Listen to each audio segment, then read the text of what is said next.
안녕하십니까. 이침으로 고칠 수 있는 병은 참 많다. 예, 대체의학의 최고봉, 알면 알수록 더욱 신비한 그 이침에 대해서 설명을 드리겠습니다. 오늘은 이 골다공증에 대해서 이제 설명을 드리는데요. 그 골다공증이라는 게 이제 그 뭡니까 예, 운동 부족, 또 영양 불균형, 또 탄산음료, 또 인스턴트 식품 이런 걸 선호함으로써 이제 골밀도가 낮아지는 질병이죠. 그래 골밀도가 낮아지고 뭐 이렇더라도 그냥 뭐 좋다 이거. 그런데 이제 골밀도가 낮아지면 뼈가 이 축소가 될 수도 있고, 그럼 축소가 될 수도 있고 또 손상도 있고 또 골절이 되는 경우도 있지 않습니까? 그래서 만약에 이제 골절이 되면 또 손상이 된다든가 병원에 가서 이제 고치면 되는데, 중요한 거는 골밀도가 낮아지면서 뼈가 축소돼서 각종 그 신경, 좌골신경이라든지 뭐 이런 데를 눌러가지고 허리도 아프고 다리까지 영향을 주는 이러한 그 질병인데, 이게 점점 흔해지고 있죠. 이게 골다공증. 그래서 이것을 그럼 충분한 이제 미네랄 섭취하고 이제 운동하고 이런 운동을 잘하면 되는데, 사실 운동하기 점점 싫죠. 또 그냥 쉬운 인스턴트 식품 먹기가 쉽지, 그거 이제 미네랄 섭취하기도 어렵고. 그런데 이침의 원리가 뭐죠? 이침은 제가 이렇게 이 골다공증의 이침은 참 간단합니다. 이렇게 보면 이침의 그 치료 원리는 뭐냐면, 인체가 가지고 있는 원상 회복력, 자연이 가지고 있는 자정력, 이거를 바탕으로 해는 거거든요. 그래서 우리가 그 지구, 좀 제가 아는 척을 합니다. 지구 환경에 대해서 이 오존층이 파괴돼 가지고서 빙하가 녹는다 어쩐다 이런 거, 이거를 국민들은 뼈저리게 느끼질 못해요. 왜냐면 아니 녹으면 육지 넓이가 넓어질 거 아니냐, 녹아내려 버리면. 그럼 거기서 뭐 저 자원이나 캐서 이렇게 쓰고 이러면 되지, 왜 그거를 신경을 쓰고 그러느냐. 그런데 그것이 아니라 그 온도가 유지가 되면서 한류와 난류가 있지 않습니까? 아라스카 쪽은 한류입니까, 난류입니까? 아라스카 쪽에 그 빙하지대잖아요, 그죠? 그쪽에서부터 쪽 이제 아마존 쪽으로 내려오면, 아마존에 가서는 이제 난류가 되는 거죠. 그래서 뜨거운 물은 위로 올라가고 찬물은 아래로 내려가고, 그럼 계속 바다를 한번 휘집는 거죠. 아라스카에 있는 그 찬 기운은, 온도의 찬물은 바닷속 깊이 아래로 가라앉아서 차차차차 이동을 하면서 뜨거워지면서 아마존강쯤 가면 거기서는 또 다시 위로 올라오고, 그래서 이게 한류와 난류가 계속 돌고, 그러면 이제 아마존에서 저 칠레 저 밑에 남극 쪽으로는 또 어떻게 반대 현상이 일어나죠. 이렇게 바닷물이 출렁출렁 이렇게 하면서 바다를 자정시키고, 자정시키고 또 그 속에 생물들이 살 수 있게 산소고와 영양 공급도 해주고, 그래서 바다가 살아나야 또 지구도 살아나는 거잖아요. 사람도 마찬가지로 심장과 신장, 이것이 심장은 우리가 화기운, 따뜻한 화기운이고 신장은 수기운이라 하죠. 그래서 화기운이 천천히 내려가 가지고 이제 심장의 화기운이 가슴을 거쳐서 명치, 중안, 이 배꼽, 하단전, 그 다음에 성기를 거쳐서 그 밑에 해음혈까지, 성기와 항문 사이에 해음혈이 있습니다. 그쪽으로 가서 다시 항문을 거쳐서 신장으로 오면서 신장의 수기운을 뜨겁게 만들어서 위로 또 등골을 타고 쭉 올라가고, 이렇게 돼야 몸이 균형이 유지되면서 다 이제 이렇게 뭐라 해야 되죠? 자정과가 아니라 원상회복, 복원력을 이제 시키는 거거든요. 그래서 이 결국은 뭐냐면 이 침은 골다공증도 이게 부족한 데서부터 시작이 되는 거죠. 근데 왜 이게 부족해지냐면 아까 설명드렸듯이 그 이런 여러 가지 그 잘못된 습관 때문에 된 거죠. 그래서 골다공증 치료법은 아주 간단해요. 뭐냐면 제가 늘상 말씀드리는 기본방, 보신점이라 그러죠. 기본방 첫째 심장이 있습니다. 심장이 이제 이침에 대해서 설명드릴 테니까 긴장하시고 이걸 이름을 외우고 안 외우고는 상관이 없습니다. 다만 위치를 이렇게 아시고 요 보면 이제 심장, 그다음에 신장, 비장, 교감, 침, 신문, 피지라 이걸 갖다 우리는 보신점이라고 합니다. 보신점은 이제 기본방인데 골다공증 자체가 어디 특별한 무슨 그 병균이 침입이라든가 이런 것이 아니라 기본적으로 갖춰야 할 그 부분이 부족했기 때문이거든요. 그렇게 하고 그 다음에 이제 이렇게 보면 치료점이 간점입니다. 간의 중요성은 저 설명을 안 드려도 알겠지만 간 크기가 대단히 크죠. 간도 커요. 그래서 간땡이가 크다 뭐 이런데 그 간하고 이렇게 일곱 개 방 요걸 이렇게 놔줌으로써 이제 그 위치혈이라 그러거든요. 위치혈 간. 그래서 몸 전체가 균형이 잡혀서 잘 돌아갈 때 골다공증도 예방이 되는 거죠. 골다공증도. 그럼 골다공증도 예방이 되는 겁니다. 그래서 요거를 그러면 우리가 이침하면 처음 들으시는 분들은 뭔 얘기인지 잘 몰라요. 그냥 편한 대로만 사는 거지. 배고프면 라면이라 해서 인스턴트 식품 먹고 또 놀고 싶으면 그냥 뒹굴뒹굴 놀고 또 이러다 보니까 침을 이걸 가서 또 맞으려면 이거 침을 또 뭔지 몰라 이래서 침침하니까 아주 기다란 장침 가지고 푹 찔러 가지고 위험에 빠뜨리고 이러는 걸로 알고 있는데 그게 아니고 침은 이 침을 한번 보여드릴게요. 뭘 가지고 하는가? 예, 봅니다. 의료기상에 가면 이렇게 비닐로 이렇게 포장이 돼 있죠. 이렇게 돼 있어요. 이렇게 돼 있고 그 다음에 거기서 이렇게 나오지 않습니까? 거기서 나오면 하나 빼면 여기에 10방씩 들어있습니다. 10방. 그러면 요거를 떼어서 이거를 떼어서 아까 붙인 그 빨간 점 또 초록색 점에다 이렇게 붙여주는 거거든요. 근데 어떤 분들은 대충 들어가지고 그 참 답답한 분들도 많이 있어요. 제가 이렇게 이걸 이렇게 보여드리니까 뭐 요거 똑같이 귀 모양은 그냥 알고 똑같이 스티커를 갖다가 귀에다 갖다 붙이고 낫길 바라는데 그것이 아니고 그거 참 그런 분들 많아요. 그게 왜냐면 우리가 팔다리가 저리면 뭐 이 침을 발라서 이렇게 얼굴에다 붙이면 뭐 풀린다 이런 엉터리 같은 얘기도 또 믿고 하는 사람들이 있어요. 그거 마찬가지로 이것도 여기다가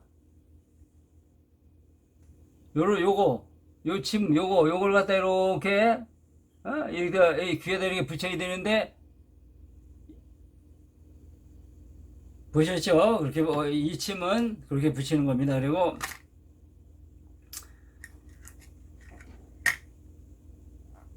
이걸 이렇게 보면 알지만 보다시피 여기에 침이 1.5mm 정도 이렇게 붙어 있습니다. 그래서 이걸 귀에다 붙이는데 위험할 게 있어요? 없어요? 절대 없습니다. 이게. 그래서 이 침의 특징은 제일 첫째, 아무리 효과가 좋아도 안전해야 되겠죠. 둘째, 또 배우기도 쉽고 또 누구나 활용할 수가 있어요. 그리고 이 침은 대체의학이면서 우리나라의 그 민간요법으로 되어 있습니다. 민간요법의 특징은 뭐냐면 안전하고 쉬우니까 국민들이 스스로 서로 놓아주면서 건강을 유지할 수 있도록 되어 있습니다.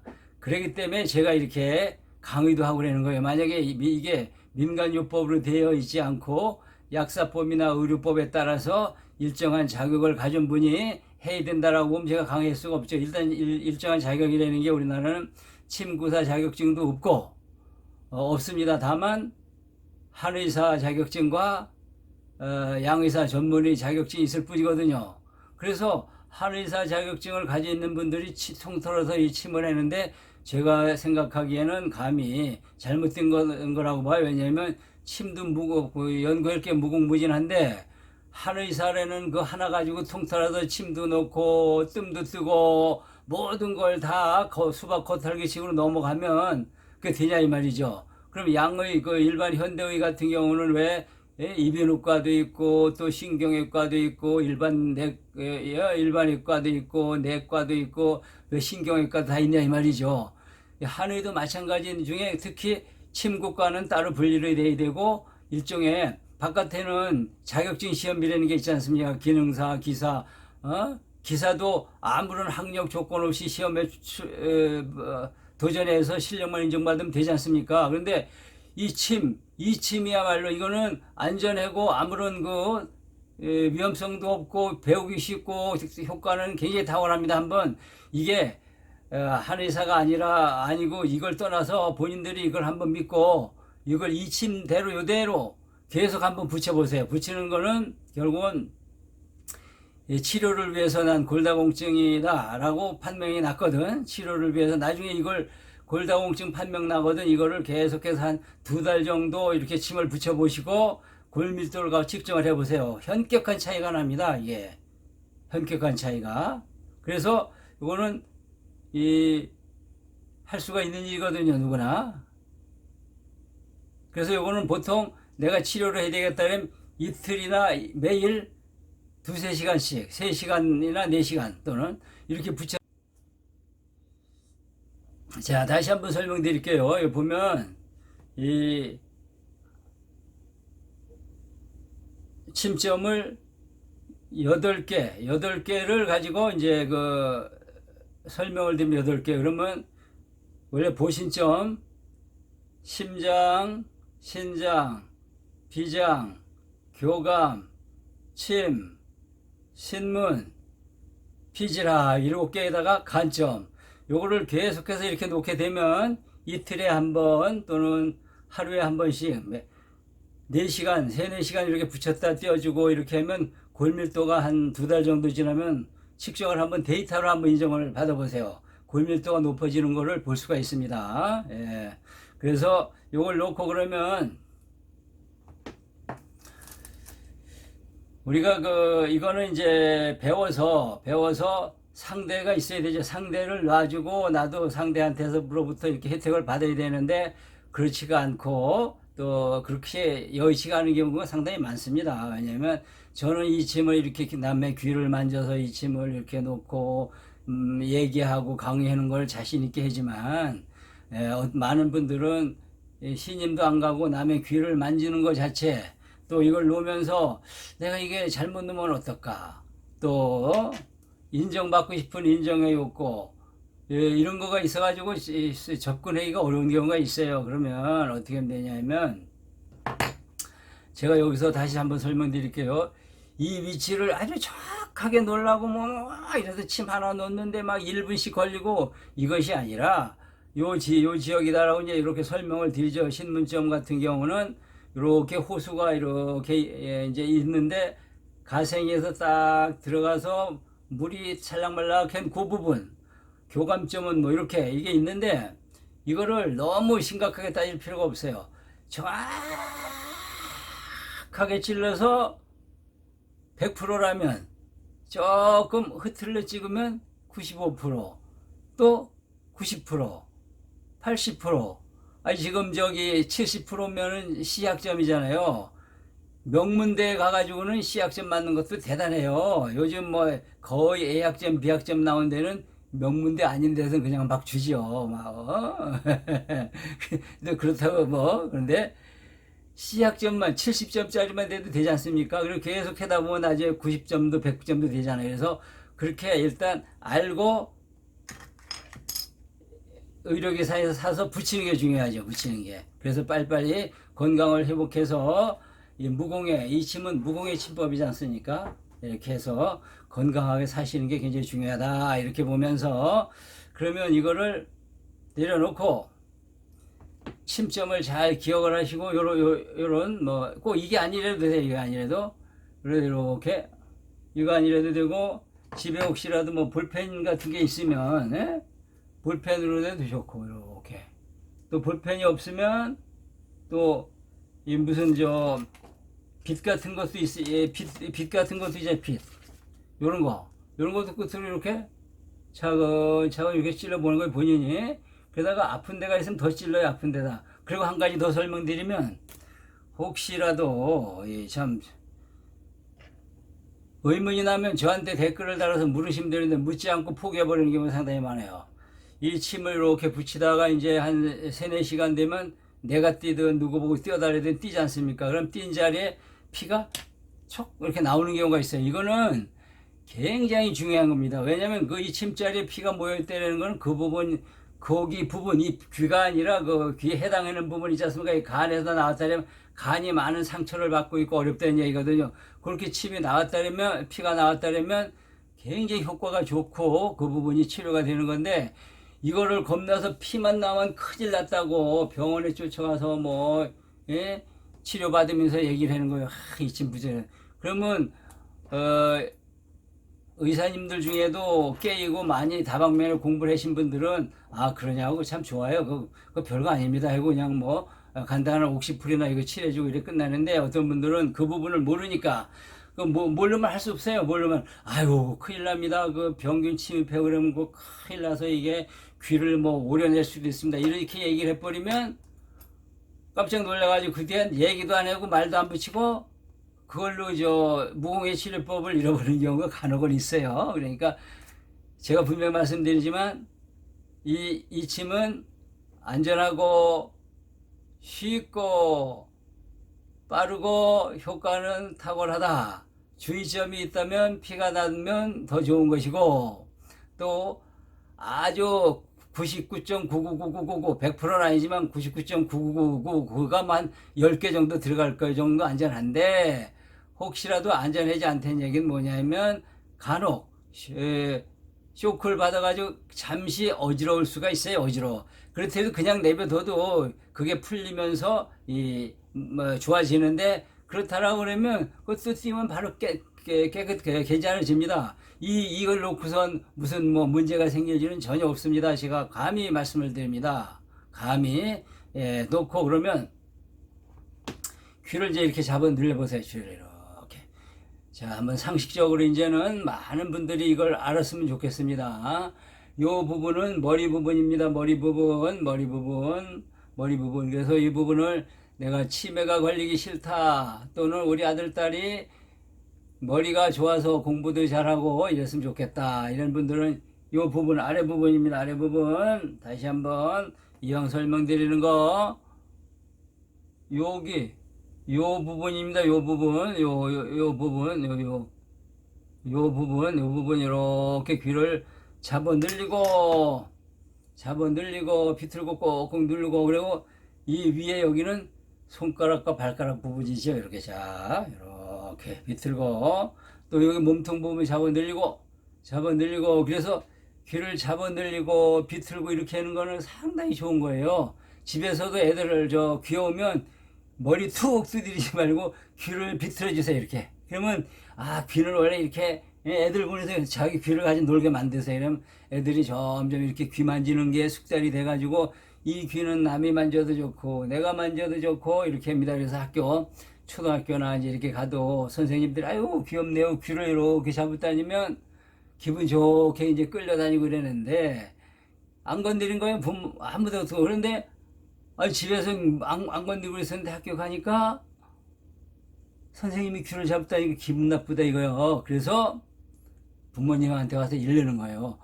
아우 선생님이 귀 잡다니고 막 끌고 다니고 그랬다 그러면 부모님도 또 선생님을 믿어야 되는데 그렇지 않은 분이 또 간혹 있어요. 그럼 선생님한테 따져가지고 갈등을 유발하고 그래요. 그러지 않도록 귀를 이렇게 귀하고 놀자 귀하고 잘 놀자 그러면 귀하고 잘 놀면 건강이 좋아진다. 그리고 저는 또 웃음 명상 지도사입니다. 웃음 명상.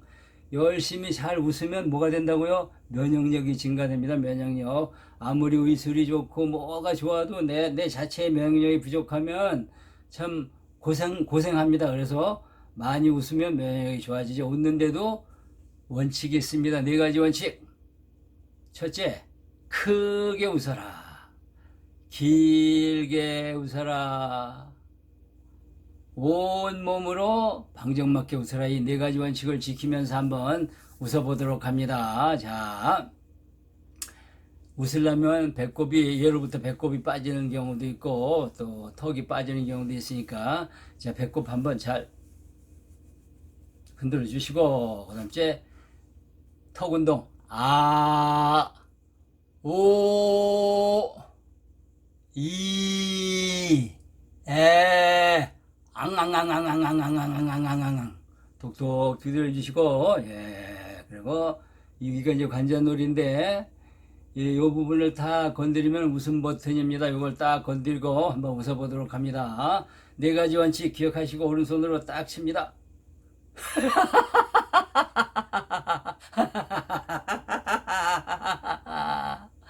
자, 이거 왼손.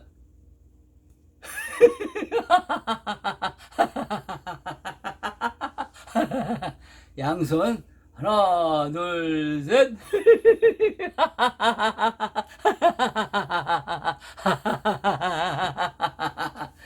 이렇게 16초를 네 가지 원칙에 따라 웃으면 이틀을 더 산다고 했습니다. 이틀을 더. 그래서 웃을 자리가 있으면 무조건 웃으세요. 막 이래가지고 아주 건강하게, 오늘 여기 강의 들으신 분만, 이걸 따라 하신 분만 따져도 아마 한 이틀 48시간을 아주 건강에 더 사실 거예요.